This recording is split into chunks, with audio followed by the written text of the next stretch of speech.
আসসালামু আলাইকুম। তো আশা করি সবাই ভালোই আছো। আজকে আমি আপনাদের সাথে শেয়ার করব জলপাইয়ের আচার তৈরি করার জন্য প্রথমে আমি জলপাইটা এভাবে কেচে কেচে নিচ্ছি। সবগুলো জলপাই আমি সেমভাবে কেচে কেচে নিয়েছি। তো এখন আমি মশলাগুলো ভেজে নেব। পাঁচফোড়ন, শুকনো মরিচ নাড়াচাড়া করে ভেজে নেব।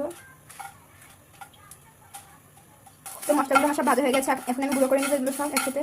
এবার আচার বানানোর জন্য মেজারমেন্ট কাপের 3 কাপ তেল দিয়ে নিব। এখানে আমি 4টা শুকনো মরিচ দিয়ে নিয়েছি। নাড়াচাড়া করে আমি শুকনো মরিচটা ভেজে নিব।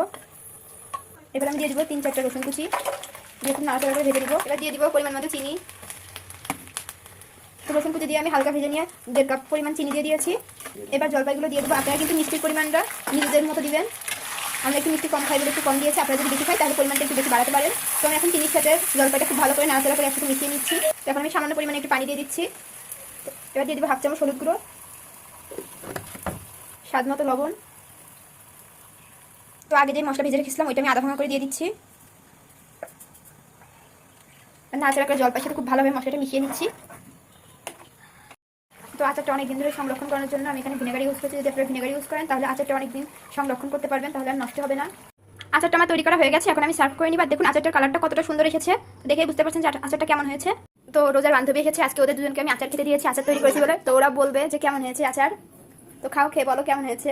আসলে কোনো কিছু তৈরি করলে তখনই বাচ্চাদের কথা মনে পড়ে। আর আমার বাসায় কিছু তৈরি করলে অবশ্যই আমি সেটা বাচ্চাদেরকে দেওয়ার চেষ্টা করি। তো ওরা খেয়ে বলবে দারুণ। তো ওরা খেয়ে বলবে কেমন হয়েছে। কেমন হয়েছে রোজা বলো। কনা কেমন হয়েছে। ভিডিওটা ভালো লাগলে সাবস্ক্রাইব করুন, লাইক করুন, শেয়ার করুন, আমাদের পাশে কমেন্ট করুন, আমাদের পাশে থাকুন।